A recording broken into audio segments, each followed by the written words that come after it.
挑战真人版百苗图之。Hello， 大家好，我是九妹小美。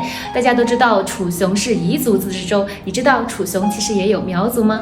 今天九妹就给大家带来一套楚雄武定的苗族服饰。这个原帽形状呢，跟我们文山一带的西部苗族帽子很接近，但是它的个性之处在于它的绣花，因为它跟彝族长期的杂居，就是有跟彝族有互相借鉴这种山茶花的这种植物的元素，点缀了这个贝壳。这个贝壳呢，就跟我们古代的那个海帕苗啊很接近。传说他们的祖先呢是生活在海边，长江、黄河中下游靠近沿海那一带。后来呢，受到了战争的影响，迁徙到了西南地区。祖先生活过海边的贝壳也带了过来。也有一种可能，就是在以前，贝壳呢属于一种稀缺物品，也是作为一种货币交换的一种货币之一。所以他们就像银饰一样，喜欢点缀在服饰上，颜色都采用明度很高的这种粉啊或者红。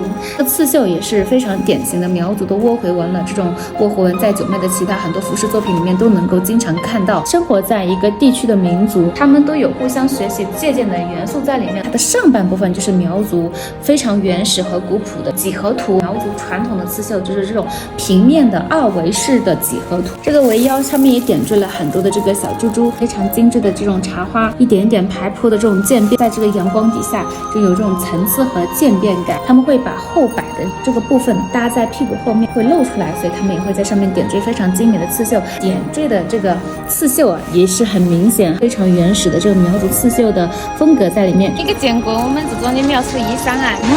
对，见过啊，咋说没啥见？这个是楚雄的苗族衣裳。